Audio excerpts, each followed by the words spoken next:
అందరికీ నమస్తే. Digital stories కి స్వాగతం. ఈ రోజు మనం వినబోయే కథ పేరు గాడిదలు గంధపు చెక్కలు. అరికపూడి కౌసల్యదేవి గారు రాశారండి ఈ కథని. ఈ కథ 1977లో ప్రచురితమైంది. ఇంకా కథలోకి వెళ్ళిపోదామా? Good morning Mrs Vimala. Good morning Mrs Sunitha. చాలా పెందలాడే లేచి గార్డెనింగ్ ప్రారంభించావేమిటి ఈరోజు? లేదే, రోజు ఇదే వేళ. ఏమిటో ఉదయమే నాకు ఏ పని మీద మనసు పోదు. ఇలా హాయిగా పూల మొక్కల్లో తిరుగుతూ సర్వం మర్చిపోవాలని ఉంటుంది. అదృష్టవంతురాలు. వెనక చేసి పెట్టేవాళ్ళుంటే అలాగే అనిపిస్తుంది. మరి నా అదృష్టం నువ్వే పొగడాలి. దూరపు కొండల చందం. సునీ లోపల నుంచి మూర్తి కంఠం వినవచ్చింది. ఓ సునీ, బెడ్ కాఫీ మేడం. విన్నావుగా? అనుజ్ఞ తీసుకుంటున్నట్లుగా విమలతో అనేసి సునీత లోపలికి వెళ్ళిపోయింది. ఇటు విమలకు కూడా సుప్రభాతం వినిపించింది లోపల నుండి. ఏం విమలమ్మా, కాస్త ఈ కాఫీ తాగుతావా అంటున్న కాంతమ్మ స్వరంలో నిష్ఠూరం వినిపిస్తుంది. పేలవంగా నవ్వుకుంటూ వంటింట్లోకి దారితీసింది. ఊరందరికీ ఉన్నారు కోడళ్ళు, నాకు ఉంది. ఎందుకు? ఏడాదికోసారి వచ్చి చుట్టంలో కూర్చొని ఎదురు చేయించుకోవడానికి. సాధింపులోనే మూలుగును మిలాయించి కప్పు సాసరు నేలపై ఉంచింది. ఆ అగౌరవాన్ని మౌనంగా సహించి కాఫీ చేతికి తీసుకుని బయటికి వెళ్ళిపోయింది విమల. అప్పుడే నిద్రలేచి అటుపక్కగా బాత్రూం వైపు వెళ్తున్న రాధాకృష్ణ ఆ సంభాషణను విన్నాడనేది సర్వ విదితం. కానీ కాంతమ్మ సాధింపును ఎవరు ఎదుర్కోలేరనేది కూడా సర్వ విదితమే. మనం సెలవులకు వచ్చాం గాని మాట ఎలా పూరించాలో తెలియలేదు భర్తకు కాఫీ అందిస్తున్న విమలకు. అతడి నుండి ఎటువంటి సమాధానమూ లేదు. మామగారికి పంచదార ఎక్కువ పనికిరాదు. అత్తగారికి పంచదారకు బదులు ఏవో మాత్రలు వేయాలి. ఇక మరుదులకు స్ట్రాంగ్ గా వేయాలి. ఇవన్నీ మీకు గుర్తు ఉండవు. వాళ్లకు నేను తయారు చేసింది సహించకపోతే అబాసు పాలవుతాను. అబ్బబ్బా, దండకం ఆపు విమల. ఎలాగో 4 రోజులు సర్దుకోలేవు విసుగ్గా అనేసి ఖాళీ కప్పు టేబుల్ పై పడవేసి తన షేవింగ్ కోసం వేడినీళ్ళు తెమ్మని ఫర్మాయించాడు. అంతే అతడి బాధ్యత. నిట్టూర్పును నిస్సహాయంగా లోలోన అణుచుకుంటూ అతడి ఆజ్ఞాపాలనలో నిమగ్నమైంది. ఇక నేను స్నానం చేసి పూజ చేసుకోవాలి. కాస్త అక్కడ పువ్వులు అవి సిద్ధం చెయ్యి. హారతి కుందులు అవి తోమి సిద్ధంగా పెట్టు. అత్తగారు మరో పని ఫర్మాయించింది. అన్నీ పూర్తి చేసి తాను జనవేసుకోవడంలో నిమగ్నమైన విమలకు అత్తగారి మంత్రాలు వినవచ్చాయి. అవి పూజా సంబంధమైన మంత్రోచ్చారణలు కావు. ఆలస్యంగా నిద్రలేచి వచ్చి బద్ధకంగా ఒళ్ళు విరుచుకుంటూ నిలబడిన సూర్యుడిని తిట్టిపోస్తుంది. మగవాళ్ళు స్నానాలు చేసి బయటకు కూడా పోయారు. ఆడవాళ్ళు వంటలు వార్పులు అన్నీ పూర్తి చేసుకున్నాం. వడ్డన్ల సమయానికి నిద్రలేచావే, నీ అలవాట్లు తగలడా? రేపు అత్తింట్లో ఇలాగైతే నా ముఖాన ప్యాన్ నీళ్లు చల్లుతారు. అలా సాగిపోతుంది ఆ దండకం. సూర్యుడికి చీమ కుట్టినట్లయినా లేదు. ఒక్కసారి విమల దశ చూసి కనిపించి కనిపించకుండా నవ్వేసి స్నానాల గది దశ నడిచింది. ముఖం కడుక్కు వచ్చి కాఫీ తాగినంతసేపు తల్లి తిడుతూనే ఉంది. చదువులు సంధ్యలు అంటూ స్కూళ్లకు కాలేజీలకు పంపితేనే ఇలా విర్రవీగుతారని నేను నిన్ను చదివించలేదు. అయినా ఇలా ఏకుమేకై కూర్చున్నావు. బిఏలు ఎంఏలు తగలెడితే ఇంకా ఎలా తయారయ్యేదానివో ఎద్దులాగా. వదిన ఎంఏ చదివింది కదమ్మా. సిగ్గు అనే శబ్దమే ఎరుగని సూర్యుడు నెమ్మదిగా అనేసి కిసుక్కుని నవ్వేసింది విమల దశ చూస్తూ. తాను ఎంఏ పాస్ అవ్వడం అపరాధమైనట్లుగా విమల తలవాల్చుకున్నది. నోర్మై, సిగ్గులేని ముఖానికి నవ్వే సింగారమని ఎంఐ పాస్ అయింది గనుకనే నా డాక్టరేట్ కొడుకుని వెంటపడి గద్దలా తన్నుకుపోయింది. సాటి వాళ్ళందరికీ లక్షలు కట్నం పలుకుతుంటే నా ముఖాన ఓ పట్టుచీర మాత్రం పడింది. మాటకు మాట విసరడం అలవాటు లేని విమల చటుక్కుని లేచి వెళ్లిపోయింది అక్కడి నుంచి. వదించేత జడవేయించుకుంటాను అంటూ సూర్యుడు కూడా విమల వెనకనే పడింది. ముభావంగా కిటికీ వద్ద నిలబడి ఉన్న విమల ఆడపడుచును గమనించినట్లే ఉండిపోయింది. అమ్మ వాళ్ళ మీద కోపం నా మీద చూపించక వదినా. జడవేద్దు దువ్వెన చేతికిచ్చింది. నువ్వు వేసుకున్నట్లు అందంగా వేయాలి. అమ్మ చూడు, ఎప్పుడు బిగించి గడకర్రలా ఉండేట్టు వేస్తుంది. చివర రిబ్బన్ కట్టకపోతే దరిద్రమట. నవ్వు వచ్చింది విమలకు. ఏమిటో సెలవులకు అత్తింటికి వస్తున్నాననే సంబరం కంటే జైలు శిక్ష అనుభవించడానికి వస్తున్నట్లు భయపడతాను. సూర్యుడు నేను అనకూడదు కానీ జూలో జంతువుల్లాగా అందరికీ తలో స్వభావం ఈ ఇంట. సూర్యుడికి ఆ మాటలు పట్టించుకోవాల్సిన అవసరం లేదు, ఇంగితమూ లేదు. చెంపలు జుట్టు బాగా ఎత్తుగా ఎగదూగుతున్నదా లేదా, జడ అందంగా వదులుగా వస్తోందా లేదా అని చూసుకుంటుంది అత్తంలో.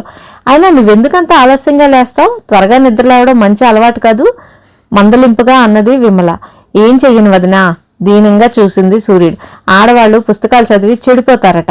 ఒక్క పుస్తకం చదవడానికి కానీ కొనటానికి కానీ వీల్లేదు. ఇది నిజంగా అజ్ఞానం. ఈ కాలంలో కూడా ఇలా ఉన్నారంటే. అవును మరి, పక్కింటి ఇంజనీర్ గారి భార్య సునీత లేదు, ఆవిడ దగ్గర లేని పత్రిక నవల ఉండవు తెలుసా. ఎవరూ చూడకుండా ఆవిడ దగ్గర నుండి గోడ మీద నుండి తీసుకుంటాను.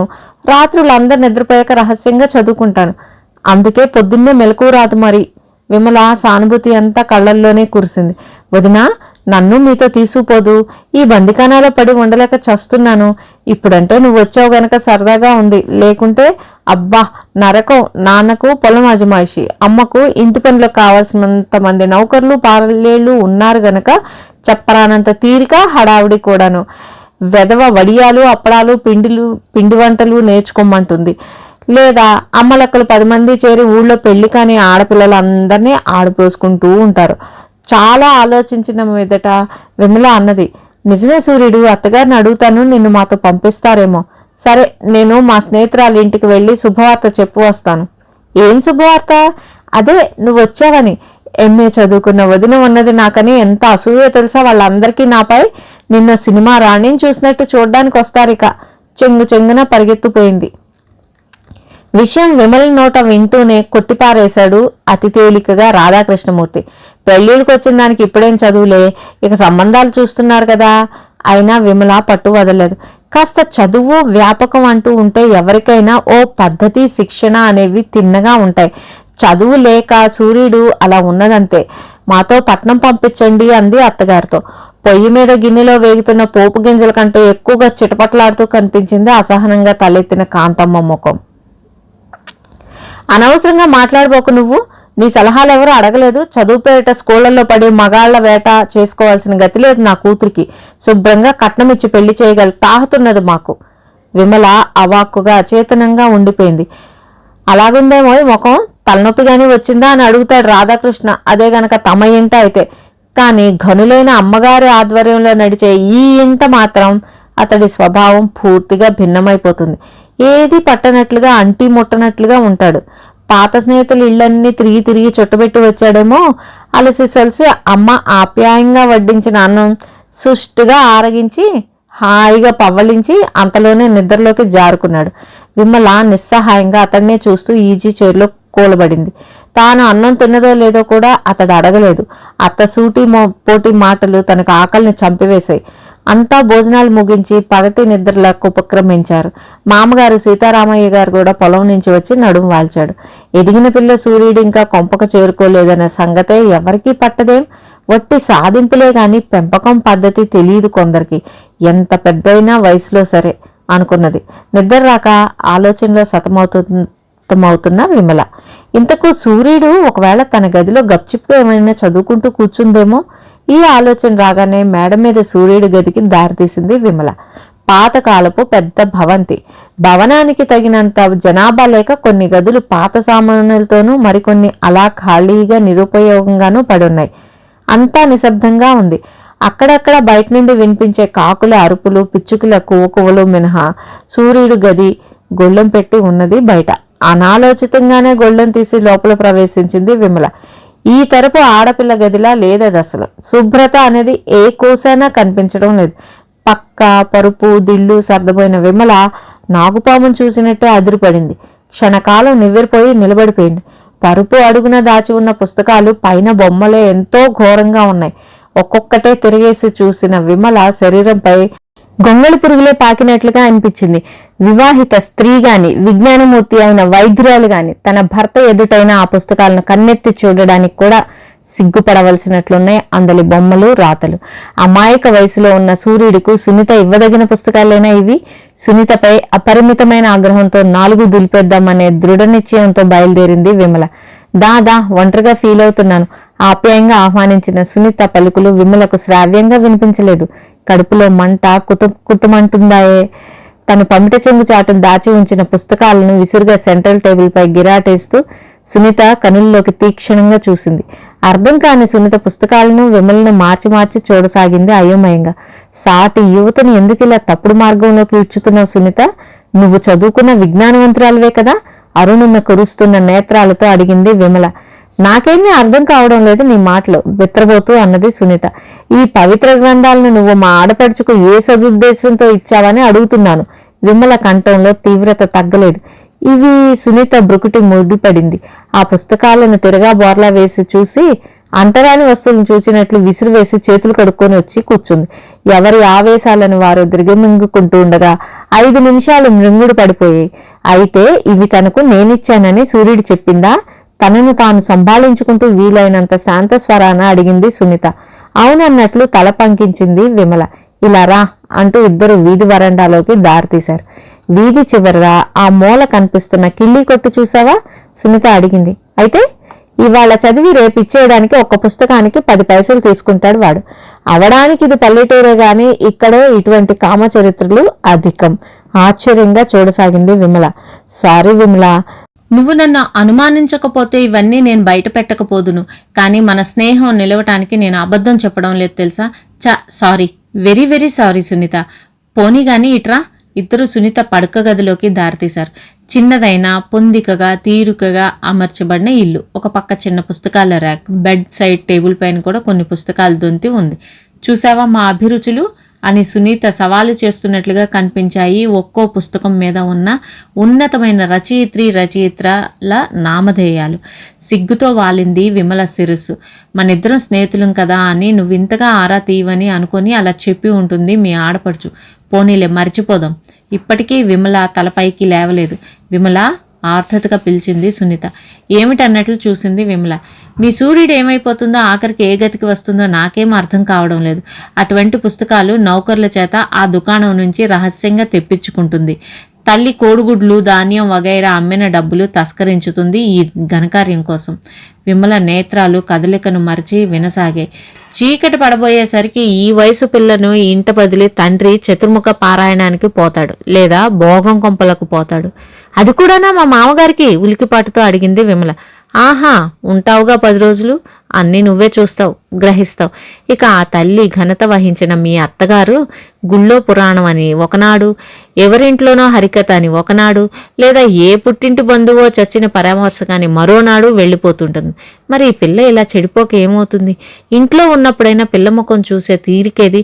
మగవాళ్లకు తెలియకుండా ధాన్యం వగైరా అమ్ముకోవడానికే టైం చాలదావిడికి. విమల వద్ద సమాధానం లేదు. ఏమిటి ఆలోచిస్తున్నావు? ఈ ఇంటి కోడలినై ఉండి ఈ ఇంటి పరువు దిగజారకుండా నేనేమీ చేయలేనా అని ఆలోచిస్తున్నాను. చెయ్యలేవు, ఘంటాపదంగా నొక్కి ఒక్కాణించింది సునీత. వాళ్ళంతా వాళ్లే చాలా గొప్పవాళ్ళమని, జ్ఞానులమని, వాళ్ళ వయస్సును చూసి మనం వాళ్ళకు మొక్కాలని అనుకుంటారు.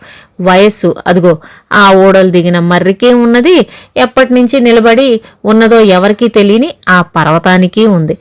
మీ అత్తవారిని అంటున్నానని కోపమా? కాదులే సునీత, నాకు తెలుసుగా వాళ్ళ బుద్ధి.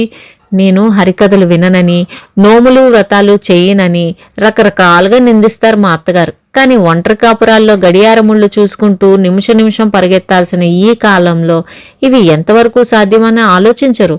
ఆనాటి బలమైన ఆహారాలతో వాళ్ళున్నంత నల్లరాళ్లలాగా మనం బలంగా లేకపోగా నిత్య రోగాలతో వెనక ఆసరా లేక ఎలా అల్లాడిపోతుంటామో గ్రహించరు. అవును, అన్నట్టు నువ్వు మీ వారు ప్రేమ వివాహం చేసుకున్నందుకు కూడా ఆవిడ అనుక్షణం సాధిస్తూనే ఉంటుంది కదా. పొద్దున్నేవో వినిపించాయిలే నాకు. డాక్టరేట్ కొడుకును నా కారణంగా లక్షలకు అమ్ముకోవడం వీలు అవ్వలేదట. ఎప్పటికి బాగుపడుతుంది మన సమాజం విమల? సునీత నిస్పృహగా అంది.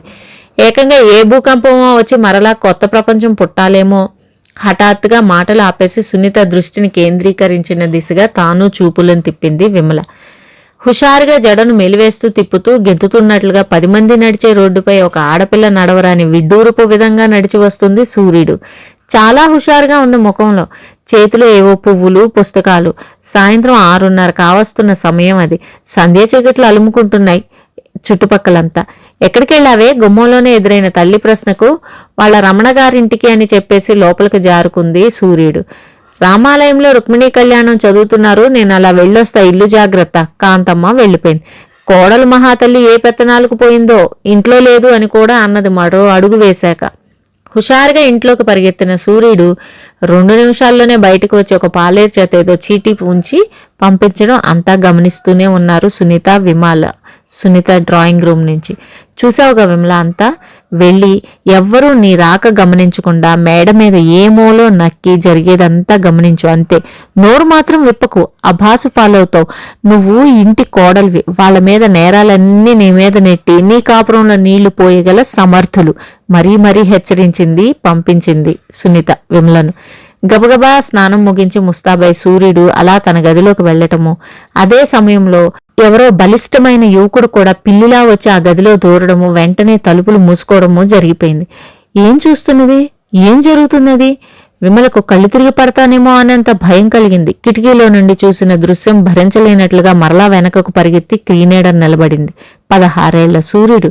ఎంతటి ఏ మాటతో పూరించాలి? ఏ ఉపమానం సరిపోతుంది ఆమెకు? అరగంట తర్వాత తలుపులు తెరుచుకున్నాయి. అటూ ఇటూ దొంగలాగా చూసిపోతున్న ఆ పురుషుణ్ణి గుర్తించింది విమల. అతగాడు సీతారామయ్య పాలేళ్లందరిపైన పెత్తనం చేసే పెద్ద పాలేరు. ఛీ, చూసావిటే? ఆ వెంకటరామయ్య గారి కూతురు శాంతలేదు, ఎవడో దాని కాలేజీ వాడినే పెళ్లి చేసుకుందట. తల్లి తండ్రి అంగీకరించారట. దిక్కుమాలిన లవ్వు, వీళ్ళ లవ్వులు తగలయ్యా. మరీ ఆటైపోయింది ఈ రోజుల్లోను. ఎట్టెట్టా సంబంధీకులు ఎవళ్ళో చచ్చినట్లుగా చంపం చేయి వేసుకొని ఉండిపోయింది కాంతమ్మ కొన్ని క్షణాలు భర్త మాటలు విని. ఆ బుద్ధి తక్కువది చేసిన పనికి అమ్మా అయ్య అంగీకరించాలా? కలికాలం వ్యాఖ్యానించింది. ఆ వ్యాఖ్యానంలో తనపై కువిమర్శ దాగి ఉన్నదని విమల గ్రహించకపోలేదు. అయితే లోగడ బాధపడినట్లుగా ఈ రోజు బాధపడలేదు విమల. కళ్ళున్న కబోదులు మీరు, తమ నలుపెరిగిన గురువింద గింజలు మీవి ఓ బ్రతుకులేనా? లోన చేత్కరించుకుంటూ తన ఆధిక్యానికి ఆత్మవిశ్వాసానికి మురిసిపోయింది. విద్య ఉన్నవారు విచక్షణ పాటిస్తారనేది సత్యమా? సూర్యుడు వంటి మూర్ఖులు ఎక్కువ తప్పటడుగులు వేస్తారనేది సత్యమా? అది ఈ మూర్ఖులు అసలు గ్రహించగలరా? అన్నట్లు రుక్మిణీ కళ్యాణం బాగా చెప్పారా పంతులు గారు? సీతారామయ్య ప్రశ్న. ఆహా, ఉబ్బి తబ్బిబ్బైపోతూ చారుకు బదులుగా పెరుగు వడ్డించేస్తూ వర్ణన ప్రారంభించింది అభినయంతో సహా కాంతమ్మ. పార్వతీశం పంతులు గారు ఏ పురాణమైనా చెప్పటము, దానికి తిరుగు ఉండడము కూడానా? ఆహా, రుక్మిణి కృష్ణుడికి సందేహం పంపుతుంది చూశారు బ్రాహ్మణి చేత. ఎంత మధురంగా ఉంటాయి ఆ పద్యాలు, అమృతం కదూ. అవునవును, మన అమ్మాయి పెళ్లిలో సీతారామ కళ్యాణం ఓనాడు, ద్రౌపదీ పరిణయం ఓనాడు చెప్పించుదాం. ఆహా, కుంతీదేవికి బలమైన 6 కుమారులు, ఏమీ అదృష్టం. భారతం విన్న కొద్దీ తీపి కదూ. విమల సూర్యుడి దశ అలవోకగా చూసింది. ఆ పిల్ల ఏదో తన లోకంలో తేలిపోతున్నట్లుగా ఉంది. ఓ, తేలికుట్టినట్లే ఉలికిపడింది కాంతమ్మ. అన్నట్లు మధ్యాహ్నం ఏదో ఓ కవరు వచ్చిందండి, మీరు అబ్బాయి ఎవరూ లేరు చదివించుకోవడానికి అంటూ అప్పుడు తీసిచ్చింది. ఓ, చదువుతూనే సీతారామయ్య మొహం విప్పారింది. ఆ గుడివాడ వాళ్ళు ఉత్తరం రాశారు. కట్నం సొమ్ము 70,000, బంగారం వస్తు సామాగ్రి మరో 60,000 వరకు అని, పెళ్లి ఘనంగా జరపాలని. ఓ సంతే కదా, మనకెందరున్నారు గనక. అదొక్క ఆడపిల్ల, అంగరంగ వైభవంగా 4 లక్షలిచ్చైనా చేస్తాం సగర్వంగా అంటూ కోడల దశ ఓ చూపు విసిరింది కాంతమ్మ. సిగ్గుతో మెలికలు తిరిగిపోతూ ముఖం చేతుల్లో దాచుకుంటూ తన గదిలోకి పారిపోయింది సూర్యుడు, అతి అమాయకురాల్లాగా ముగ్ధలాగా. ఆ నటన చూసిన విమలకు ఎంతైనా అసహ్యం వేసింది. ఇంతకు అమ్మాయిని ఓ మాట కనుక్కో, సీతారామయ్య లాంఛనప్రాయంగా అన్నాడు. చాలండి, ఎవరైనా వింటే నవ్విపోతారు, మీ మాటలు మీరును ఈసడించి పారేసింది కాంతమ్మ. మన ఇంటా వంట లేవు ఆడపిల్లలు నోరెత్తడం అనేది పెళ్లి విషయంలో. రాధాకృష్ణగాడు ఏదో అప్రాచ్యప్పని చేశాడే గాని మన వంశంలో ఏ మగవాళ్ళు మాత్రం వాళ్ళు పిల్లని ఎంచుకొని ముడిపెట్టుకున్నారు చెప్పండి? తల్లిదండ్రుల మాట ప్రకారం పెళ్లిళ్లు జరగడమే మన వంశాచారం. అయినా అభంశుభం తెలియని 16 ఏళ్ల పిల్ల అదేం చెప్తుంది? 9ంటికైనా నిద్రలేవని పసుకోన అత్తింట ఎలా వేగుతుందో, ఎలా నెగ్గుకొస్తుందో ఏమో. నా ఒక్కగానొక్క బంగారు తల్లి. అప్పటికప్పుడే పెళ్లి అయిపోయి అంపకాలు పెట్టేస్తున్నట్లుగానే కళ్ళు ఒత్తుకుంటూ ముక్కు చీదిస్తుంది కాంతమ్మ. ఎంతైనా అసహ్యం వేసిన విమల మెల్లగా అక్కడి నుండి తప్పుకుంది. తన గదిలోకి వెళ్లబోతుంటే సూర్యుడి గదిలో నుండి అస్పష్టంగా మాటలు వినిపిస్తున్నాయి. అమ్మాయి గారు, అయితే పెళ్ళై వెళ్ళిపోతావన్నమాట. పురుషకంఠం. నీకు మంచి బట్టలు ఈనామో దొరుకుతాయిగా. సూర్యుడి కంఠం. అంతేనా? పిచ్చివాడ, పెళ్ళైతే ఏంటి, పుట్టింటికి వస్తూ పోతూ ఉండను అప్పుడు? అద్గది అలాగన్నావు, బాగుంది. నా బంగారు చిలక నెలకో పాలైనా నాకు బహుమతి ఇవ్వకపోతే ఎలాగా? వాళ్ళు దూరంగా ఉండి మాట్లాడుకోవడం లేదు. గుడ్డు వెలుతురులో వాళ్ళ హద్దులు మీరిన చేష్టలన్నీ కిటికీలో నుండి విమలకు కనిపిస్తూనే ఉన్నాయి. చిచ్చి, ఇది ఈ టక్కులాడి అపంశుభం తెలియని పసిదా కన్నవాళ్లకి? ఆట్టే ఆలోచించి బుర్రపాటు చేసుకోకు విమల. అంతా విన్న సునీత ఓదార్చింది. ఒక తరహా మనుషులు అంతే, కుష్టు వ్యాధి కంటే భయంకరులు వాళ్ళు. ఆశ్చర్యం సునీత, నేను రాధాకృష్ణ ఒక్కచోట చదువుకున్నాం, ఎంతో స్నేహంగా తిరిగాం. 4 ఏళ్లు ఏనాడు హద్దులు దాటలేదు. చదువులు పూర్తి అయ్యాక మా పెద్దల అనుజ్ఞ అయిష్టంగానే అనుమతించారనుకో, అయినా వాళ్ళ అంగీకారం పొందే వివాహం చేసుకున్నాం. అయినా నేటికి సాధిస్తూనే ఉంది మా అత్త. మరి నేడు తన కూతురు ఏముంది? తేలికగా అల్పంగా నవ్వేసింది సునీత. లక్షలతో ఘరానా ఇంటి కోడలవుతుంది. చాటుమాటుగా పాలేళ్లు, ఇంటి నౌకర్లు జీవితాంతం ఉంటూనే ఉంటారు అటువంటి వాళ్లకు. మరి అటువంటి సంసారాలేగా కారణం తెలియకుండా ఐశ్వర్యం అంతా హరించుకుపోయేది. అంటే అంతా దొడ్డిదారిన ఆ నచ్చిన ప్రియుడి ఇంటికి చేరిపోతాయి. ఇవి కొన్ని గొప్ప ఇళ్ల చరిత్రలు. అవన్నీ ఎలాగో ఏడవని విసుక్కుంది విమల. అటు రుక్మిణి కృష్ణుని ప్రేమించి పెళ్లాడింది. ఇటు ద్రౌపదికి 5 భర్తలు. అటు రాముడు సీత కోసం వెర్రెత్తిపోయాడు అంటూ పురాణ ప్రేమ కావ్యాలు విని పడిచచ్చే ప్రబుద్ధులు నేడు ఒక జంట తమ స్వంత నిర్ణయాలతో అంగీకారాలతో దంపతులైతే మాత్రం పరిహసిస్తారు. ఎందుకని? ఏముంది? Very simple. గాడిదలను బరువులు మోయటానికి ఉపయోగిస్తారు. గాడిద వీపు మీద గంధం చెక్కలు మోసినంత మాత్రాన ఆ సుగంధం దానికి వీసమంతైనా అంటుతుందా? ఫ్రెండ్స్, ఈ కథ ఇంతటితో సమాప్తం. మరొక మంచి కథతో నెక్స్ట్ వీడియోలో కలుద్దాం. Thank you very much for listening.